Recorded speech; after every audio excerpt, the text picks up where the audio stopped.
Shalom. First and foremost, I want to give all praises, honor, and glory to Yahweh, Bahasham, Yahweh Shai, Bahasham, Rachak Wadash. Double honors to the elders and the apostles of Great Millstone, and peace and blessings to the elect. And today we're going to go into the book of Mark, the 15th chapter. And straightway in the morning, the chief priest held a consultation with the elders and scribes and the whole council, and bound Yahweh Shai, and carried him away, and delivered him to Pilate. And Pilate asked him, Art thou king of the Jews? And he answering said unto him, Thou sayest it. And the chief priest accused him of many things, but he answered nothing. And Pilate asked him again, saying, Answerest thou nothing? Behold, how many things they witness against thee. Oh, we heard him say this, he's done this, he's guilty of that, that means this, that means that. And he didn't answer a word.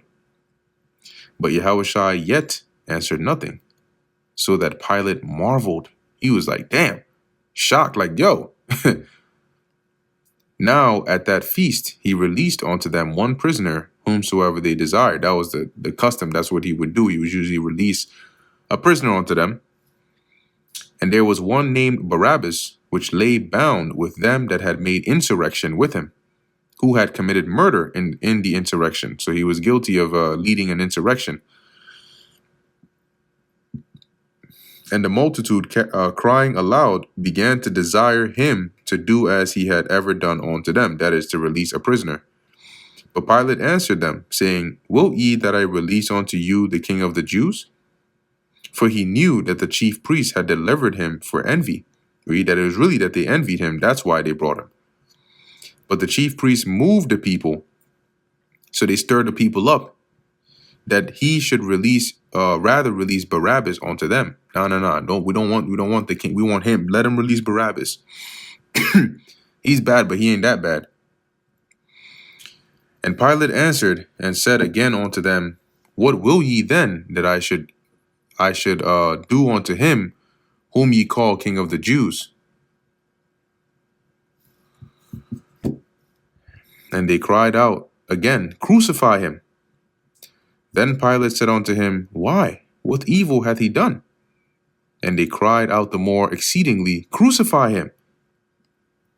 So Pilate, willing to content the people, released Barabbas unto them, and delivered Yahweh Shai, when he had scourged him, to be crucified. And the soldiers led him away. So he basically scourged, right? That's like beat him, right? So he had Yahweh Shai beaten, whipped, and then he released Barabbas onto them. And the soldiers led him away into the hall, called Praetorium, and they called together the whole band, which is the army of the soldiers. And when you look into that Praetorium,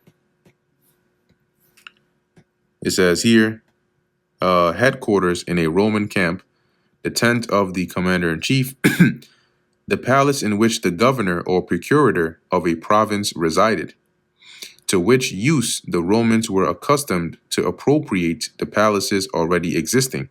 So whatever palaces already existed, that's what they would use and make theirs. And formerly dwelt in by kings or princes.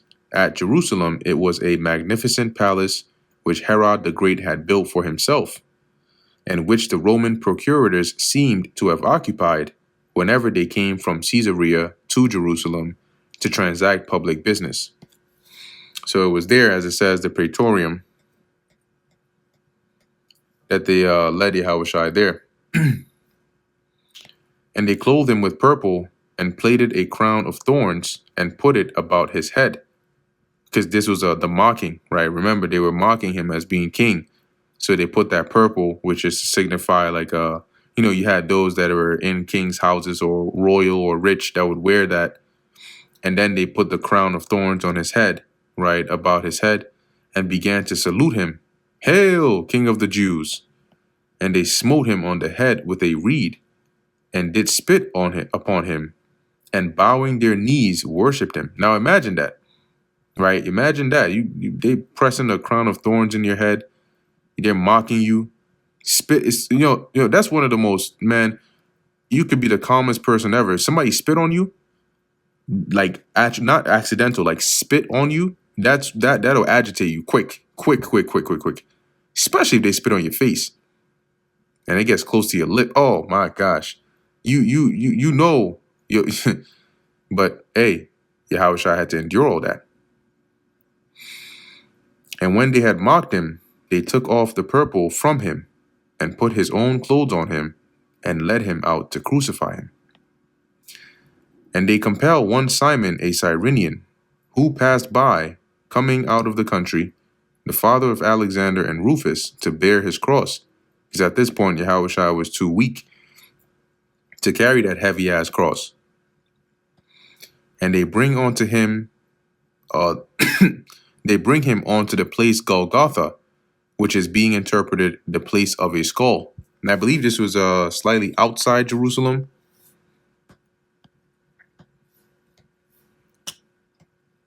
Yeah, the name of a place outside Jerusalem where Yahushua was crucified. So called apparently because its form resembled a skull.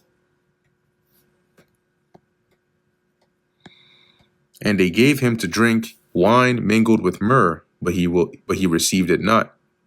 And when they had crucified him, they parted his garments, casting lots upon them. So they divided his clothing. They cast lots as to who should receive what every man should take. And it was the 3rd hour, and they crucified him. And the 3rd hour is right about 9 a.m., like our time. And the superscription of his accusation was written over the King of the Jews. So like on a plaque bordered there to say, that's that's what he's accused of.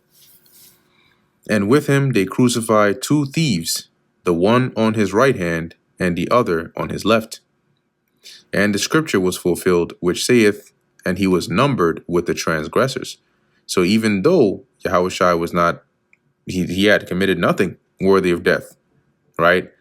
They crucified him, right? They punished him and counted him a transgressor, right? Hence he had 2 malefactors or criminals crucified along with him. And they that passed by railed on him, wagging their heads and saying, "Ah, thou that destroyest the temple and buildest it in 3 days, huh? Save thyself and come down from the cross." Likewise also the chief priests mocking said among themselves with the scribes, "He saved others, himself he cannot save." And it's mind-boggling because you saw they saw he brought people back from the dead, right? He healed people. He did all of these things. So it's just like, it makes sense though, right, that they did it, but it's because it had to happen, right? It was prophesied to happen. Because if not, it just doesn't even hey, well. So, verse 32, let Hamashiach, the king of Israel, descend now from the cross. So they were mocking him, that we may see and believe. And they that were crucified with him reviled him. And guess what? There's a judgment. There's a punishment to be paid for that. There's a hefty punishment to be paid for that.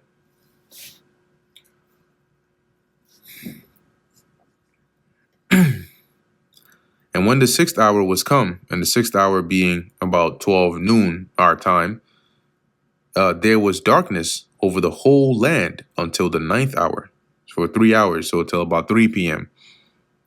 And at the 9th hour, Yahushua cried with a loud voice, saying, Eloi, or Eloi, which in the Hebrew is really Alayah, Alayah, which means my God, right? Allah, God, Yah, my, the Yah suffix, my. So Alayah, Alayah, Lama Sabachthani, which is being interpreted, my God, why hast thou forsaken me? And some of them that stood by, when they heard it, said, Behold, he calleth Elias, because Elijah in Hebrew is also Alayah. And one ran, and so they thought he was calling for Elijah.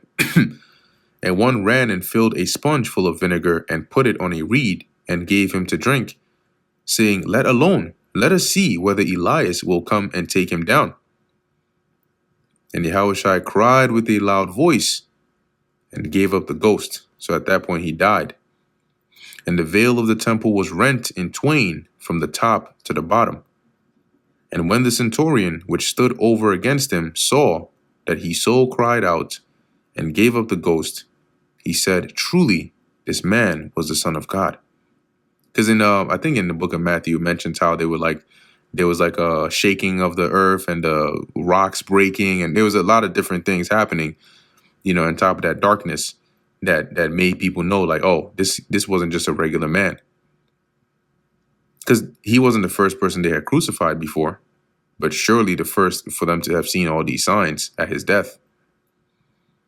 There were also women looking on afar off, among whom was Mary Magdalene, and Mary, the mother of James the Less, and of Joses, that is Yahushua's mother, and Salome, which I believe she was the mother of John and James. It tells us that that's the wife of Zebedee.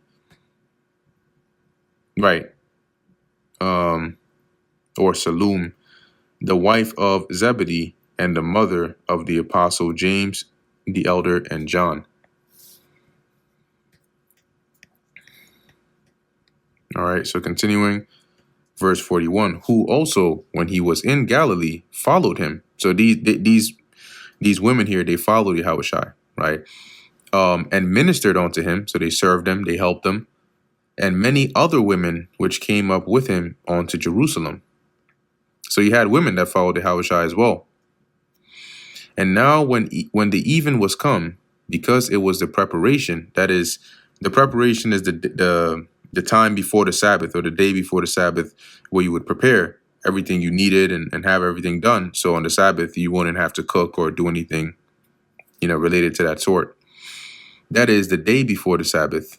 Joseph of Arimathea, an honorable counselor, which also waited for the kingdom of God. So he was a part of the council, right? He didn't consent unto Yahushua's death, but he was a member of the council. But he believed on Yahushua, right? So as it says here, he came and went in boldly unto Pilate and craved the body of Yahushua. So he basically begged for Yahushua's body.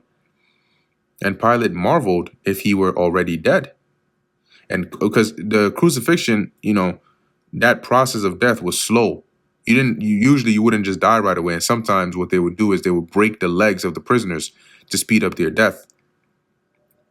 So Pilate, hearing this, was like, damn, he's dead already? And so, as it says, and calling on to him the centurion, he asked him whether he had been any while dead. So is he actually dead?